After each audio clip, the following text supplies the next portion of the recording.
Deputy civil surgeon মহোদয় এবং সেনাবাহিনী এবং পুলিশ সদস্য সহকারে আমরা এখানে জমজম ইসলামিয়া হাসপাতাল ঠনঠনিয়া ইস্পাহানি মোড়ে একটি মোবাইল কোর্ট পরিচালনা করি।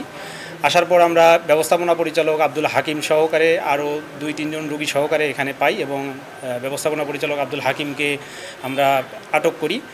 তারপর আমরা বিষয়গুলো পর্যবেক্ষণ করি এবং ডেপুটি সিভিল সার্জন মহোদয় বিষয়গুলো দেখার পর আমাদের কাছে যেটা মনে হলো যে এখানে আসলে প্রতারণার মাধ্যমে চিকিৎসা সেবা দেওয়া হচ্ছে এবং অ্যাকচুয়ালি বিভিন্ন যন্ত্রপাতি থাকলেও প্রকৃতপক্ষে এখানে ভুয়া রিপোর্ট দেওয়া হচ্ছে, যেটা ডেপুটি সিভিল সার্জন মহোদয় নিজেই নিশ্চিত করেছেন। এর মধ্যেই আমরা যখন বিভিন্ন বিষয়ে জিজ্ঞাসাবাদ করছি এবং বিভিন্ন বিষয়গুলো আমরা জব্দ করার প্রক্রিয়া হাতে নিয়েছি, তখনই ইতিমধ্যে আব্দুল হাকিম, যিনি ব্যবস্থাপনা পরিচালক পরিচয় দিয়েছেন, উনি ইতিমধ্যে আমাদের হাত থেকে আর কি ছুটে পালিয়ে যান। সেক্ষেত্রে আমরা যে তার নামে রেগুলার মামলা দায়ের করব থানায়। আর আমরা কিছু বিষয়ে জব্দ করেছি, যন্ত্রপাতি সহকারে আদার্স কিছু বিষয়, যেগুলো আমরা ডেপুটি সিভিল সার্জন মহোদয়ের জিম্মায় প্রদান করেছি। আপনারা দেখেছেন এর আগেও আমরা 2 মাস আগে দিগন্ত ডায়াগনস্টিক সেন্টারে সহকারে আমরা বিভিন্ন জায়গায় মোবাইল কোর্ট পরিচালনা করছি।